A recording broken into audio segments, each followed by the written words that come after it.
Hollywood on meid aastaid mõjutanud meie kehakuvandi, arusaama ilu kohta ja meie ideoloogilisi norme. Ja nüüd, kas oled märganud, et kõik Hollywoodi kuulsused hakkavad välja nägema väga-väga kõhnad, aga neil on ka need hallid longussilmad ja nad kõik võtavad Ozempikut ning nad muudavad selle normaalseks. See nagu imeravim, mis teeb sind kõhnaks, aga sellel on ka tõeliselt tume pool ja me hakkame sellest rääkima. Tere tulemast Vasturööki! Inimesed juhivad üha enam tähelepanu murettekitavale uuele kehaihantele Hollywoodis. Praegu on kõik Hollywoodis äärmiselt kõhnad. Ja see pole lihtsalt tavaline kõhnus.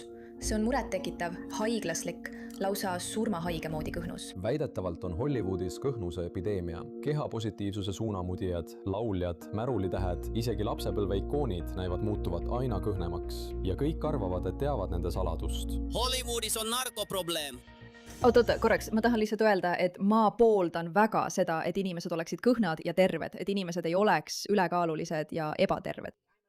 Ma pooldan seda väga, aga see Ariana Grande, ma oleks just teise maailmasõja üle elanud välimus, ei tööta minu jaoks. Midagi selles on valesti. Ja sa pead meeles pidama, et võib-olla vanema, täiskasvanuna, kes on harjunud nägema Hollywoodis igasuguseid erinevaid inimvorme, suudad sa märgata, et selles on midagi valesti. Aga kui noored tüdrukud ja poisid kasvavad üles ja näevad seda kui uut normi, siis neil ei ole seda võimet aru saada, et see on vale ja paigast ära. Ja nüüd normaliseeritakse selle ravimiga sõna otseses mõttes anorektilist välimust. See on Ozempik. See on enamus. Tead, kõik valetavad. Kõik ütlevad, et söövad väiksemaid portsjoneid. Ole vait. Sa kasutad Ozempikut. Muide, sa oled oma keha ja tervise kallal tööd teinud. Ei. See on Ozempik. Sellepärast see kaal kaduski. Kuna mustturg kasvab ja kasutab seda avalikkuse tähelepanu ära, on arstid mures, et inimesed lähevad liiale. Kuid see ravim on selle loo kõige vähem huvitav osa. Ettevõtted müüvad nüüd neid ravimeid peaaegu kõigile läbi veebilehe. Mõni kuu tagasi pakkus üks neist mulle sponsorlust.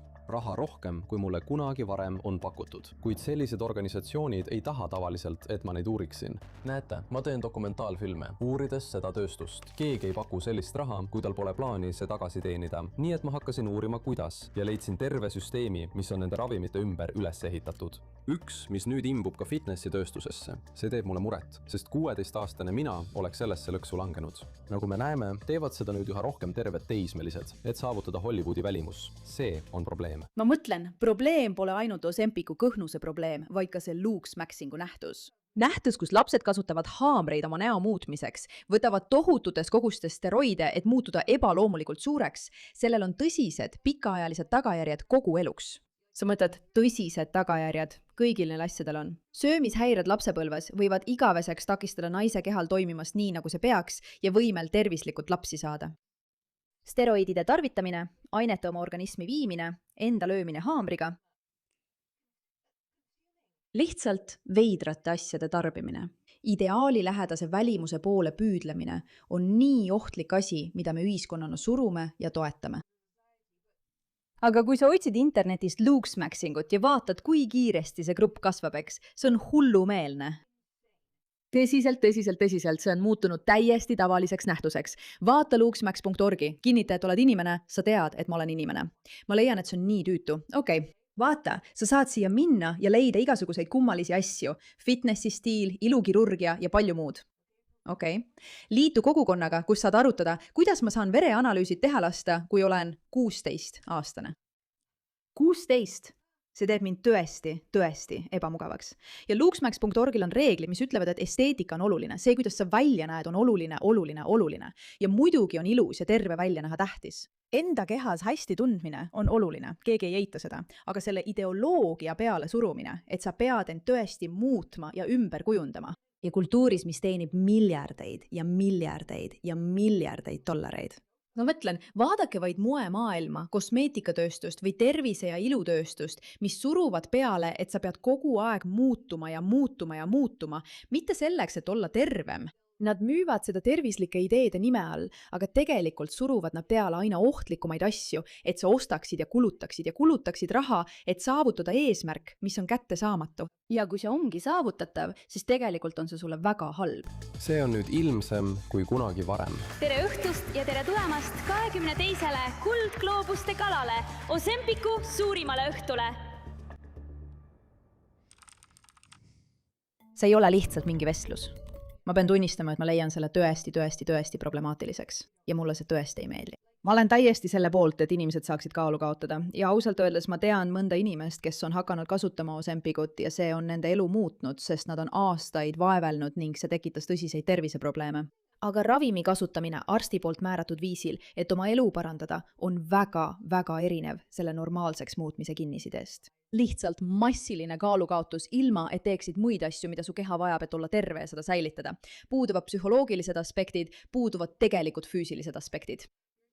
Sa lihtsalt takistad endal söömist, püüdes kuidagi oma isu kontrollida. Ja mina lihtsalt...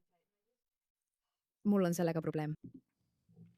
Me oleme seda täpselt sama nalja juba varem näinud. Kõik näevad nii head välja.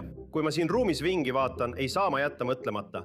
Kas Ozempic sobiks mulle? Kui me vaatame ükskõik millist punast vaipa, siis need naljad ei tundu alusetud. Räägitakse kuulujutte Ozempicu pidudest. Kuulsused kogunevad, et koos süstida. Paljud inimesed on öelnud, et Dwayne on Ozempicu peal. Nad arvasid, et ta kasutab kuradi Ozempikut. Aga sul pole kuulujutte vajagi. Mõned on seda lihtsalt otse välja öelnud. Ma kaotasin peaaegu 19 kilo, kui võtsin Ozempikut. Ma üritan oma keha biohäkkida.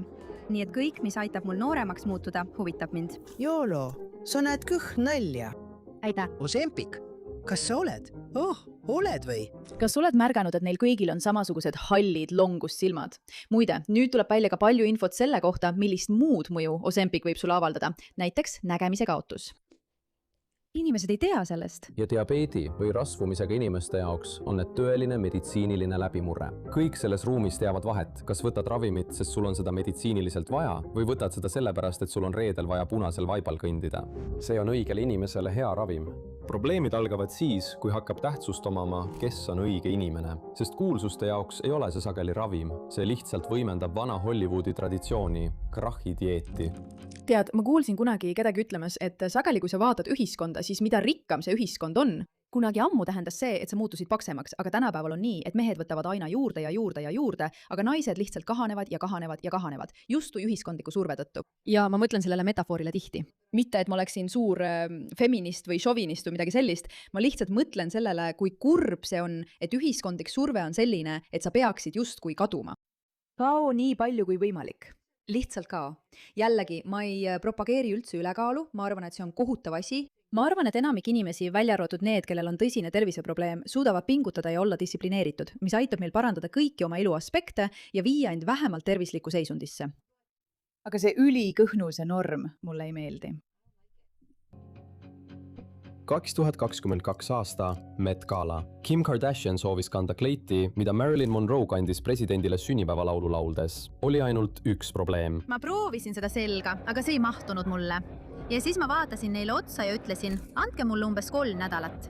Ja ma pidin kaotama 16 naela, et täna sellesse kleiti mahtuda. Kas Kim kasutas GOP-d või mitte, pole tegelikult oluline. Hollywood on alati survestanud naisi olema saledad ning mehi olema saledad ja lihaselised. Kaalu langetavad ravimid on lihtsalt kiirem viis sinna jõudmiseks. Ajalehed väidavad, et heroiinšik on tagasi.